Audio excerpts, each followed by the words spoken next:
everyone, what's going well? Welcome back to my channel, or if you're new, welcome to my channel.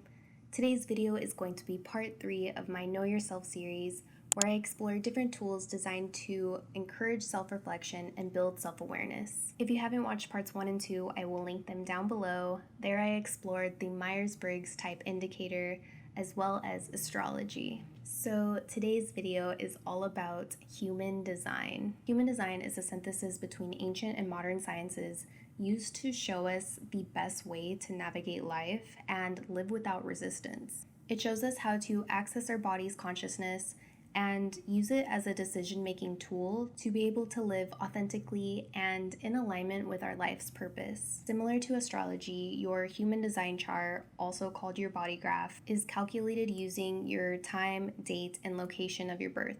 I personally use the site called Mybodygraph to access my chart, and I'll link it down below for you. Once you input your info, your body graph will look something like this. Here you see the biomechanical representation of who you are. The body graph is made up of 9 centers, each which have very specific functions. Your head, ajna, throat, G center, sacral, root, spleen, heart, and solar plexus center. These are the focal points that receive and transform energy that circulates throughout your body graph. And as you can see in the chart, some of the centers are colored in and some aren't. The centers that are colored in are called your defined centers, and the ones not colored in are your open centers. When a center is open, it means that it is open to conditioning, and outside influences are being taken into your physical being. This impacts your mind's decision-making process and creates what the human design system calls the not self. What this means is that the not self can lead you to make decisions based on strategies derived from conditioning rather than from your true authentic self. For example, since I have an open head center, I am open to being conditioned by others' ideas or inspirations. I have to practice the self-awareness and ask myself, am I trying to fulfill someone else's inspirations? Or am I under pressure to figure things out? Bottom line is that I should only be worried about ideas and inspirations that excite me. When we live inauthentically, this creates more resistance and it's harder to manifest what we truly desire. Our body graph also shows our planetary imprints, channels and gates, which are mapped according to our planetary activations, and 4 arrows, which indicate how we should take in information from the external world.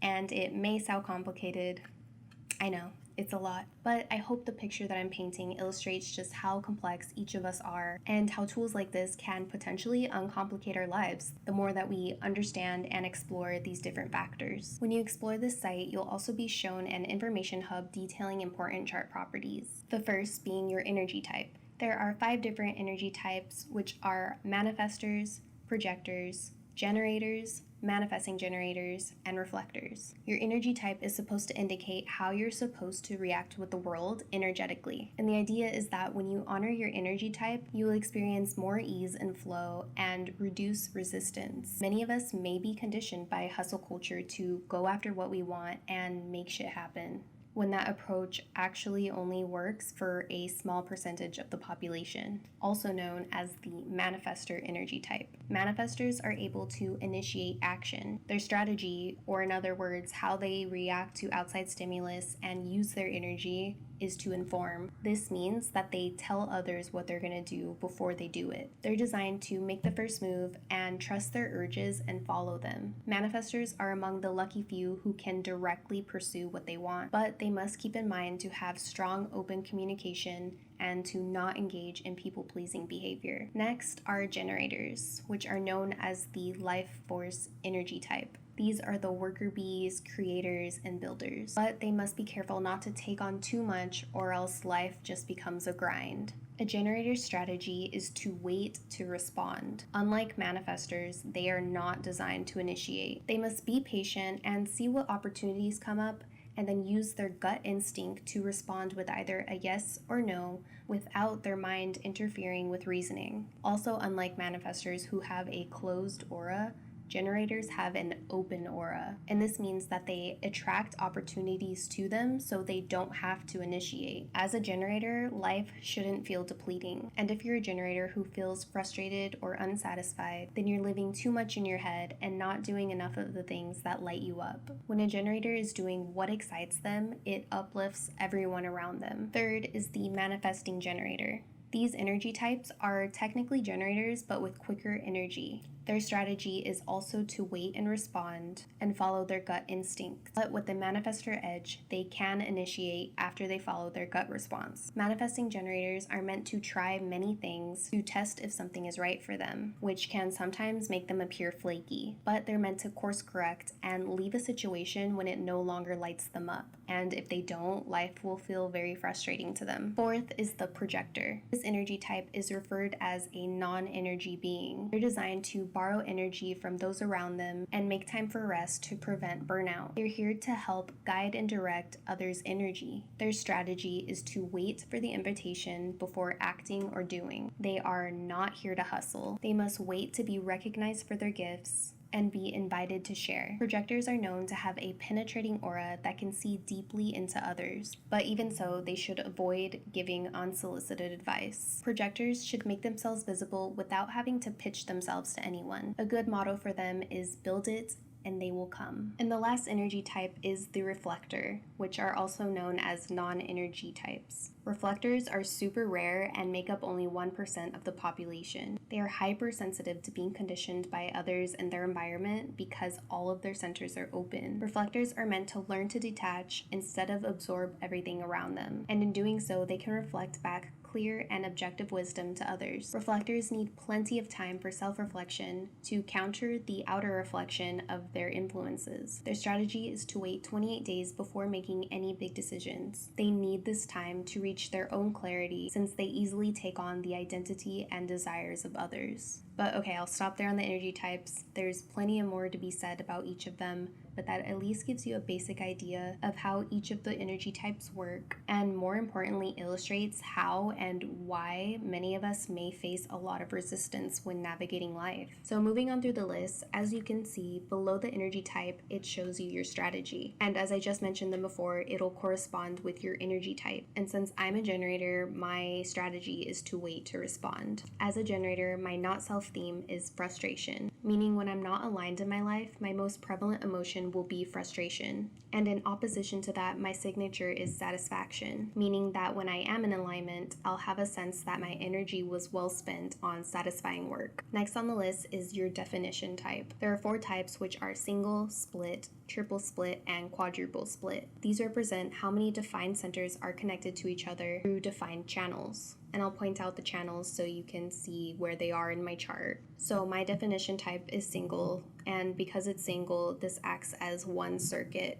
Following that is my authority type. Here it says that my authority type is sacral, meaning that my inner source of truth is rooted deep in my body, which again, as I mentioned, I'm a generator, so I have to listen to my gut response, which is either yes or no. And this response is meant to be very black and white. There's no room for gray areas when it comes to responding with the gut, which honestly is something I often have to remind myself because I tend to overthink a lot when it comes to decision making. Next is your profile type, and this is basically like your personality. The first number represents how you see yourself, and the second number represents how others see you. There are 12 different profile types, and it's important to note that a profile type will be expressed differently through a particular energy type. For example, a 3-5 generator will experience and manifest their profile differently from a 3-5 projector. So since I'm a 3-5 generator, the 3 in my profile says that I'm an experimenter. This means that I like to experience many things and see what works, see what doesn't, and get wisdom from the outcome. I'm meant to trust that life is the best school possible, and every outcome contains wisdom that helps me get to the next level. I'm designed to live through a trial and error process. And the 5 in my profile means that I'm a liberator. To others, I have a save the day type of energy about me. I love to help others, and I value all people equally. But an important job of mine is to discern which situations are mine to fix and which aren't. So just because I can fix something doesn't mean that I should. If I try to fix fix everything and everyone to make them happy, this will only deplete me. I have to have the strong desire to want to fix something, to know that it's correct, which will actually give me a boost of energy. And last on the list is the Incarnation Cross.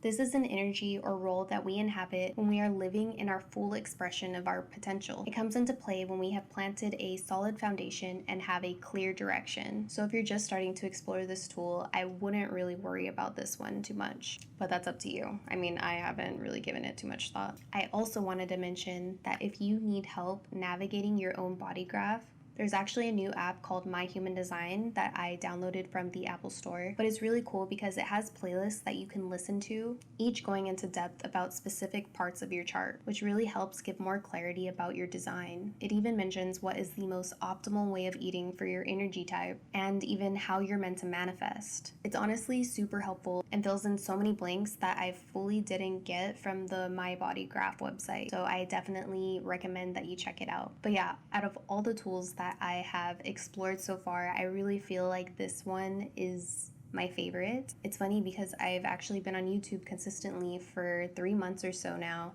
and even though that's not a long time, I started to feel burnout. So I was like, okay, red flag, let me skip a week. But then when I was doing research for this video and relearning this tool and my chart and my design, I discovered that I'm not meant to be consistent. I'm truly meant to go with the flow and respond to my environment. With that being said, I'm still going to create content for YouTube, but I'm no longer going to force myself to be on a specific schedule. I'm just going to post when I feel called to, and even though this may upset the YouTube gods and algorithm, I think with my current schedule, it's just better for me. And this will also open up room for me to do more creative projects that I've kind of been putting on the back burner, so I'm happy to refocus my energy. And it's really cool and validating because rather than making myself feel guilty or bad for not being consistent and sticking to a schedule, it's more liberating and freeing and opens me up creatively.